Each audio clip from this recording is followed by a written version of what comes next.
اے میرے بیٹے، میں نے اپنی زندگی میں لوہا اور پتھر سب اٹھائے، لیکن قرض سے زیادہ بھاری کوئی چیز نہیں پائی۔ اس لیے اپنی زندگی میں جہاں تک ممکن ہو قرض سے دور رہنا۔ اے میرے بیٹے، جو یہ کہتا ہے کہ برائی کو برائی سے ختم کیا جا سکتا ہے، وہ جھوٹ بولتا ہے۔ اگر وہ اپنے دعوے میں سچا ہے تو دو جگہوں پر آگ لگا کر دیکھو کہ ایک آگ دوسری کو بجھانے میں کیسے مدد کرتی ہے۔ حقیقت یہ ہے کہ جیسے پانی آگ کو بجھا سکتا ہے، اسی طرح صرف نیکی اور بھلائی ہی برائی کا خاتمہ کر سکتی ہے۔ اے میرے بیٹے، اگر تم کسی کو دوست بنانا چاہتے ہو تو پہلے اسے غصہ دلاؤ۔ اگر وہ غصے میں تحمل کا مظاہرہ کرے تو سمجھو وہ دوستی کے قابل ہے، ورنہ نہیں۔ اے میرے بیٹے، ناسمجھ عورت پر کبھی بھروسہ نہ کرنا، کیونکہ ان سے تمہیں نقصان کے سوا کچھ نہیں ملے گا۔ حسد سے ہمیشہ بچنا اور حسد کرنے والوں سے دور رہنا، کیونکہ حسد کی 3 نشانیاں ہیں۔ لوگوں کی پیٹھ پیچھے برائی کرتا ہے، سامنے تعریفیں کرتا ہے اور دوسروں کی مصیبتوں پر خوش ہوتا ہے۔ اے میرے بیٹے، جاہلوں سے دور رہنا اور ان کی محبت میں مبتلا نہ ہونا، کہیں ایسا نہ ہو کہ وہ تمہیں بھی اپنے جیسا بنا دے۔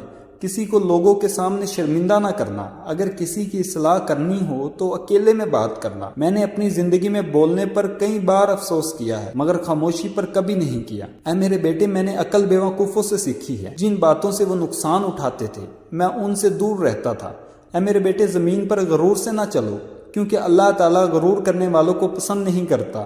اپنی رفتار اور گفتگو میں ہمیشہ اعتدال رکھو۔ اونچی آواز میں بات کرنا پسندیدہ نہیں، اور اگر یہ بہتر ہوتا تو گدھے کی آواز سب سے اچھی سمجھی جاتی، حالانکہ وہ سب سے بدترین آواز ہے۔ اے میرے بیٹے، بیوقوفوں کو نصیحت کرنا ایسا ہی ہے جیسے بوڑھے شخص کو پہاڑ کی چوٹی پر چڑھانا۔ بیوقوف نصیحت کا اثر نہیں لیتا، بلکہ تمہیں ہی برا بھلا کہے گا، مگر اگر تم کسی عقل مند کو نصیحت کرو گے تو وہ تمہارا شکر گزار ہوگا۔ اے میرے بیٹے، 2 باتیں یاد رکھنا اور 2 باتیں بھول جانا۔ اللہ کو یاد رکھنا اور اپنی موت کو یاد رکھنا، اور بھول جانا وہ نیکی جو تم نے کی ہو اور وہ برائی جو کسی نے تمہارے ساتھ کی ہو۔ میں نے 300 سال مختلف دواؤں سے لوگوں کا علاج کیا، مگر اس طویل تجربے کے بعد یہ سیکھا کہ انسان کے لیے سب سے بہترین دوا محبت اور عزت ہے۔ کسی نے پوچھا کہ اگر یہ اثر نہ کرے تو کیا کیا جائے؟